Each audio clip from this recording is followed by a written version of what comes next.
Deuteronomy 28:6-8 is one of the most twisted scriptures apologetics try to explain. All right, let's see if this is true. It says, the Lord shall bring thee into Egypt again with ships, and there ye shall be sold unto your enemies for bondmen and bondwomen, and no man shall buy you. They claim this was fulfilled in Josephus' time. While yes, there is fulfillment in Josephus' time, it wasn't only in Josephus' time that this was fulfilled.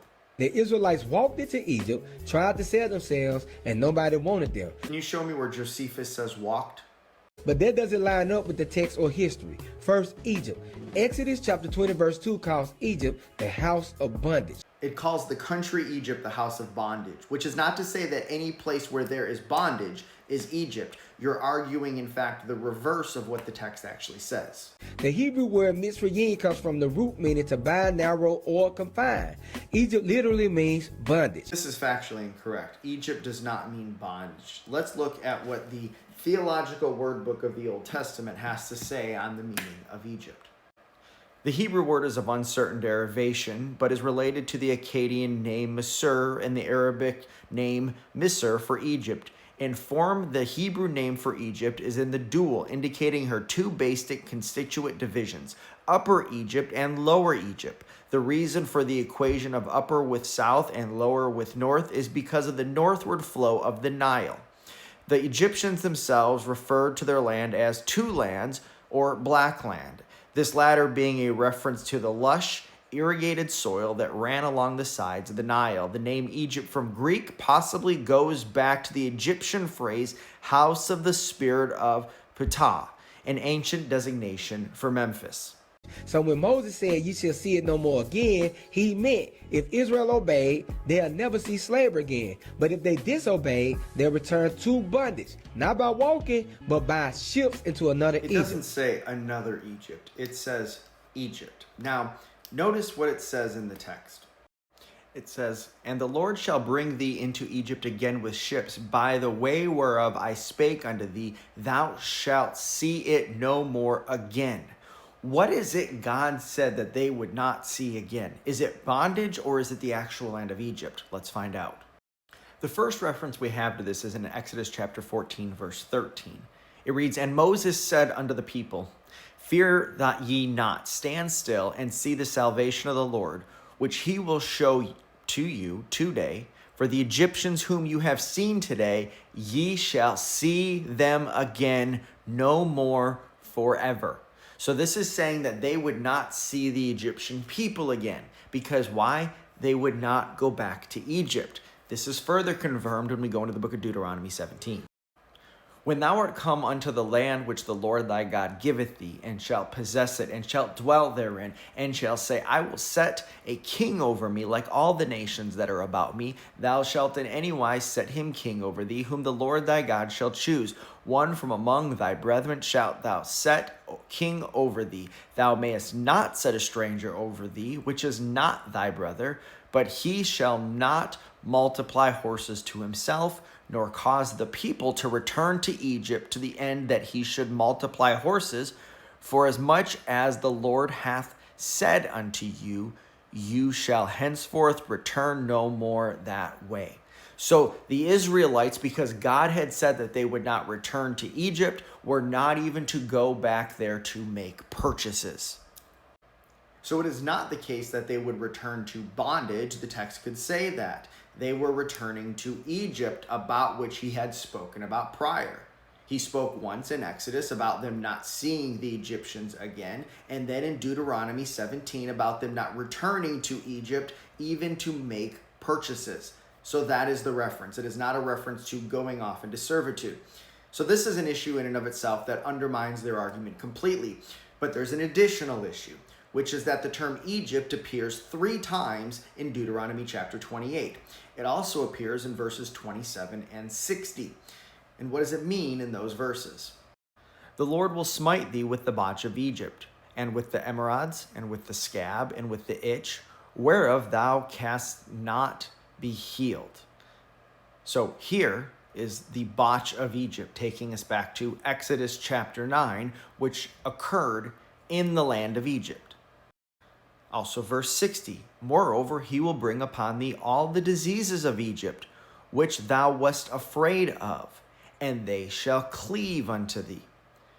So here, again, taking us back into Exodus, the diseases that were experienced in Egypt by the Egyptians, of which the Israelites were afraid. Both of these references take us back to literal Egypt. They want us to believe that even though verse 27 refers to the actual land of Egypt, and verse 60 refers to the actual land of Egypt, somehow between verse 60 and 68, there is a shift so that Egypt no longer means Egypt, it means bondage. The fact of the matter is Egypt means Egypt. Second, the prophecy says, you shall be sold. That's passive. It doesn't say you will sell yourselves. It says others will sell you. If you're only willing to look at the King James Version and you're not willing to look at any other Bible translation and you're not willing to look at what the Hebrew lexicons say, you might have an argument. But as soon as you do that, your argument vanishes because it doesn't say you will be sold. It says you will sell yourselves or you will offer yourself for sale. And we just have to look to see this. Here's the ESV. There you shall offer yourselves for sale. The NIV, therefore you will offer yourselves for sale. The NLT, there you will offer to sell yourselves. The NASB, and there you will offer yourselves for sale. The LSB, and there you will offer yourselves for sale. The NRSV, and there you shall offer yourselves for sale. This is the Hebrew Aramaic lexicon of the Old Testament on Deuteronomy 28:68, to let oneself be sold. Here is Holiday's Hebrew lexicon, let oneself be sold. Brown, Driver, and Briggs Hebrew lexicon, sell oneself as slave. And this isn't a case where modern scholarship has just changed it. No, this is the Geneva Bible that predates the King James Version. And it says, there ye shall sell yourselves unto your enemies. Third, no man shall buy you. The Hebrew word kana means not just purchase, but redeem or deliver. In other words, no one will step in to rescue you. So what you're saying then is every Bible translation has this wrong because none of them say redeem. They all say buy. And this is particularly rich that Gedaliah is the one who posted this because what does Gedaliah say about the Hebrew? Let's take a look. But do I say he ignorant for not knowing the Greek? No, because I don't give a damn about that. Right. None of us care about the Greek language or the Hebrew language or none of that. I speak English and barely speak that. Gedaliah only doesn't want to use the Hebrew or have his people use the Hebrew or Greek when it's not convenient for them, which is the vast majority of the time. But this one time where they think they can make a point by it, well, now they're willing to appeal to it. Unfortunately for them, as is typical, the point that they're making is not valid. Here is the Hebrew Aramaic lexicon of the Old Testament. Notice at the bottom, buyer, Deuteronomy 28:68. And we again return to all of the translations. All of them say buy or buyer. It's consistent. There is no ambiguity here. But they'll object, oh, there's other places, like in Nehemiah, where the Hebrew word kana, which is what is here used, refers to being redeemed. Yes, I'll grant you that on rare occasion it is used in that way, but that's not the term that is normally used for redemption. In fact, we find when we go into the book of Leviticus chapter 25, it's a very different word that is used for redeemer. And this is the word that is used in the writings of Moses, not kana, for that particular function. So let's take a look and see what that is. Leviticus 25:48 refers to somebody redeeming somebody else, and the term that is used is gelah. That is not the term that we find in Deuteronomy 28:68, and no translation that I'm aware of renders it as such. And history proves it. Israel never went into Egypt with ships in ancient times. If that's the case, then why do we have stories of them doing that in ancient times? Let's take a look. We're in the book of 3rd Maccabees, which is an ancient Jewish writing. It was written in the 1st century BC, that is to say, it was written before Jesus was born. We'll start in verse 2. But among the Jews there was incessant grief and cries of lamentation with tears, and their hearts were all aflame as they groaned and bewailed the unexpected destruction so suddenly decreed against them. What district or city or town or village with any inhabitants at all, or what street were not filled with lamentation and wailing for them? For with such vindictive and pitiless spirit were they sent away, all of them together, by the generals of the various cities, that even some of their enemies, confronted with their extraordinary suffering and perceiving the people's pity for them and reflecting on life's strange vicissitudes, were moved to tears at their wretched expulsion. For there was taken away a large company of old men, their heads covered with gray, and though their feet were sluggish and crooked from age, they were having to force themselves to a brisk pace under the altogether shameless and relentless driving. The young woman who had but recently entered the bridal chamber for the society of married life exchanged their joy for wailing, and with their perfume-drenched locks covered in dust, they were carried away unveiled, and all joined in singing a dirge instead of a wedding hymn, as if torn asunder by the brutal mangling of the heathen. And in full view of everybody, they were forcibly dragged along in bonds until they were embarked on board ship. Their husbands, in the full bloom of youth, their necks girded with halters in place of garlands, spent the remaining days of their wedding festival not in glad celebration and youthful recreation, but in dirges, seeing the grave already yawning at their very feet. They were put on board like animals, driven along under the constant constraint of iron bonds. Some had their necks fastened to the ship's benches, and others had their feet secured in unbreakable fetters. Worse still, they were placed in total darkness that they might be treated as traitors throughout the voyage.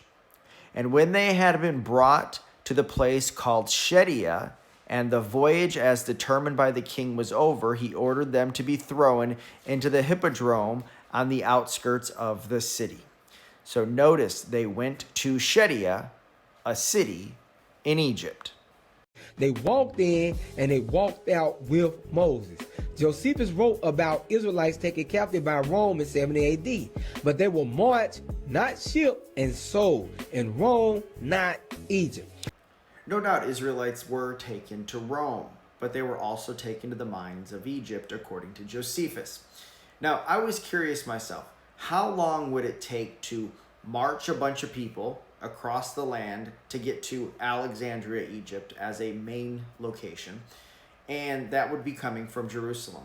And then Joppa is the nearest port to Jerusalem. So I was also curious, how long would it take for, in that time period, for people to sail that same distance? And not only that, how much food would be required if people were try to walk across the land for the period of time required?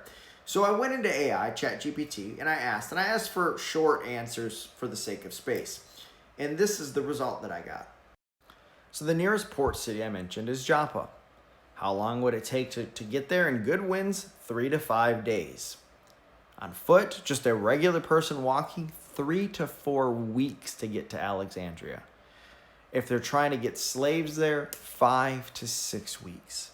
How many supplies are required? How much? 2 to 3 pounds of food per day per person. Think about that. Let's say you have 100 people. How many pounds of food is that just for one day, much less weeks of travel? Moving by ship to Egypt would be much faster and require significantly fewer resources. So when all is said and done, the text of Deuteronomy 28:68 is clear. God had said they would not go back to Egypt, and he meant actual Egypt. That's what we saw in Exodus 14, and that's what we saw in Deuteronomy 17. In Deuteronomy 28, Egypt means Egypt. We saw that in verse 27 and verse 60. There shall be no buyer does not refer to being redeemed. No Bible translation says that. The Greek lexicon, rather the Hebrew lexicons, say it refers to being purchased. And as for you will sell yourself, well, even the Geneva Bible agrees with that, as do all the modern Bible translations, as do the Hebrew lexicons. So the data is clear. If we care about facts, then we're going to let Deuteronomy 28 mean what it says. If we don't and we have an agenda, well, then we're going to try to make it fit that agenda. And that's exactly what the camps are doing.